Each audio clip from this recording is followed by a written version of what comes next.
How's it going, everybody? Ryan here with a new album review. Today I'm taking a look at Broken Lines, which is the debut album from supergroup Giraffe Tongue Orchestra, whose core members are William Duvall, who's the current singer of Alice in Chains, Mastodon guitarist Brent Hines, and Ben Weinman, guitarist of the Dillinger Escape Plan. Personally, I'm a fan of all three of these bands, and I was quite curious about how they would sound together, as all three bands are quite different in their genres and style of music. What I expected was a weird progressive combination, however what I got was an alternative metal album that was a lot more accessible than I had expected, and I really liked it. For me, the standout on this album is William Duvall, who gets to show a much greater range in his vocal style than he does with Alice in Chains.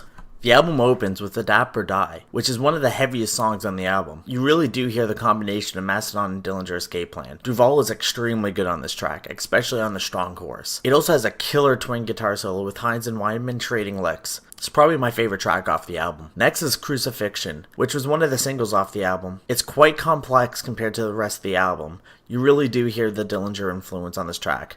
Once again, Duvall has another great chorus. No One Is Innocent is next, which is also a great track. It's heavy but has a funky feel to it. The next song is Blood Moon, which feels more like an alt-rock song. It's really catchy and has a great simplistic bass riff to it. Fragments and Ashes is the next song, and personally I found it just okay. It's really nothing special. It does have a pretty strong ending though. Back to the Light is next, and it's also a pretty solid song. The backing vocals added to the song well, except they shouldn't have done it over the solo, as it took away from what sounded like a pretty great guitar solo. It does get pretty funky near the end of the song. The band changes their style for the next track, All We Have Now. It's a slow melodic ballad, which isn't what I expect off this album. It's okay, but nothing special, probably because most of these members don't do ballads with their respective bands. The next song, Everybody Gets Everything They Really Want, can be described as progressive funk metal. It's incredibly catchy, and Duvall is great on this track. Another standout off the album. Thieves and Whores follows, and it's also quite heavy and pretty good. The album ends with the title track Broken Lines, which is by far the most progressive song off the album. The Mastodon and Dillinger sounds come out best on this track. It honestly sounds like it could fit onto a Mastodon album. It's quite good, and it finishes off the album in an interesting way. Overall, Broken Lines is a really good album. It takes the styles of three completely different bands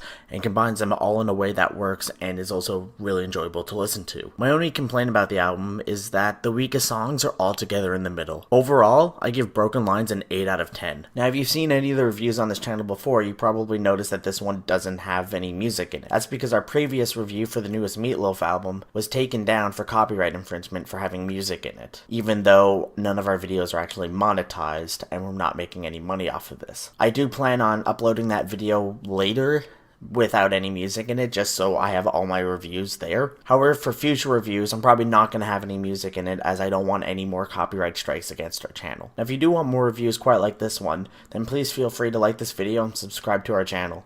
Cheers!